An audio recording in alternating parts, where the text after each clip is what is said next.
let's read the question. The question says that find the values of x for which x square plus x plus 1 upon x square plus 2 less than 1 upon 3. इस question में x की वो values निकालनी है जिसके लिए x square plus x plus 1 upon x square plus 2 less than 1 upon 3 होना चाहिए. बहुत ही सिंपल सा क्वेश्चन है. पहले हम की कॉन्सेप्ट लिख लेते हैं. की कॉन्सेप्ट तो लिख सकते हैं इफ वी मल्टीप्लाई और divide both sides of any inequality by a negative number, then sign of inequality gets reversed. कहने का मतलब ये है कि अगर इनइक्वालिटी के दोनों साइड को हम किसी नेगेटिव नंबर से मल्टीप्लाई या डिवाइड करेंगे तो साइन ऑफ इनइक्वालिटी जो है वो चेंज हो जाती है, रिवर्स हो जाती है. और पॉजिटिव नंबर से मल्टीप्लाई या डिवाइड करेंगे तो साइन ऑफ इनइक्वालिटी सेम रहेगी.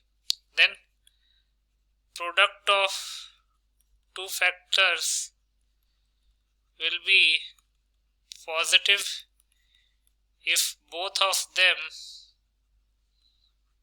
आर आइदर पॉजिटिव और नेगेटिव. कहने का मतलब क्या है कि अगर दोनों फैक्टर्स पॉजिटिव है तब भी उस दो फैक्टर्स का प्रोडक्ट पॉजिटिव होगा, और अगर दोनों फैक्टर्स नेगेटिव है उस केस में भी दोनों फैक्टर्स का प्रोडक्ट जो है वो पॉजिटिव ही होगा. तो इन दोनों की कॉन्सेप्ट्स को यूज करके इस क्वेश्चन को सॉल्व कर लेते हैं. गिवन इनइक्वालिटी क्या दे रखी है? Given inequality is x square plus x plus 1 upon x square plus 2, x square plus x plus 1 upon x square plus 2 less than 1 upon 3, less than 1 upon 3. अब अगर आप ध्यान से देखेंगे तो एक्स स्क्वायर एक पॉजिटिव, किसी भी नंबर का स्क्वायर तो पॉजिटिव ही होता है. पॉजिटिव में 2 और ऐड कर देंगे तो ये पॉजिटिव क्वांटिटी है. तो एक काम करते हैं, हम इनइक्वालिटी को दोनों साइड एक्स स्क्वायर प्लस 2 से मल्टीप्लाई कर लेते हैं. तो चूंकि एक्स स्क्वायर प्लस 2 एक पॉजिटिव क्वांटिटी है तो साइन ऑफ इनइक्वालिटी पे कोई फर्क नहीं पड़ेगा. X square plus 2 into x square plus 2 less than 1 upon 3 times x square plus 2. ये दोनों तो कैंसिल आउट हो जाएंगे. तो ये जाएगा x square plus x plus 1 less then x square plus 2 upon 3. अब दोनों तरफ 3 से मल्टीप्लाई कर लेते हैं तो 3 भी एक पॉजिटिव नंबर है तो साइन ऑफ इनइक्वालिटी पे कोई फर्क नहीं पड़ेगा. तो ये जाएगा 3x square plus 3x plus 3 less than x square plus 2.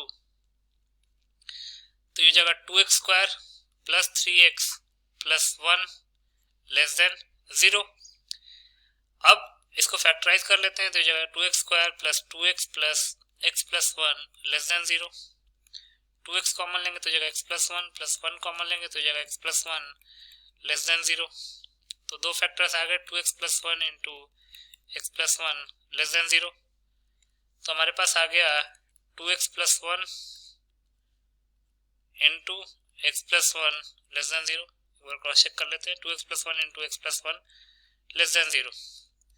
दोनों को इक्वेटेड टू 0 करेंगे तो एक आएगा माइनस 1 अपॉन 2, एक आएगा माइनस 1. तो x greater than minus 1 upon 2 में मतलब जैसे मान लेते हैं x greater than minus 1 upon 2 0 हो गया तो 2 इंटू 0 प्लस 1 पॉजिटिव और 0 प्लस 1 पॉजिटिव, तो दोनों पॉजिटिव. देन माइनस 1 से माइनस 1 अपॉन 2 से माइनस 1 के बीच में तो माइनस 1 अपॉन 2 होता है माइनस 0.5. तो माइनस 0.5 और माइनस 1 के बीच में माइनस 0.75 ले लेते हैं तो माइनस 0.75 में ये पॉजिटिव हो जाएगा, बट 2 इंटू माइनस 0.75 ये हो जाएगा 1.5 माइनस 1.5 प्लस 1 ये नेगेटिव हो जाएगा. तो नेगेटिव इंटू पॉजिटिव ये नेगेटिव हो गया. Then x less than minus 1 minus 2 ले लेते हैं तो दोनों नेगेटिव हो जाएंगे तो नेगेटिव इंटू नेगेटिव पॉजिटिव हो जाएगा. हमको चाहिए क्या? Less than 0.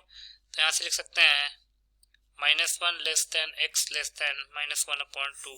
यही हमारा फाइनल आंसर आ जाएगा. That is x belongs to minus 1 to minus 1 upon 2. तो यहाँ से हम लिख सकते हैं hence x belongs to minus 1 to minus 1 upon 2 is the required solution. So x belongs to minus 1 upon 2 will be the final answer. I hope you understood it well. Best of luck.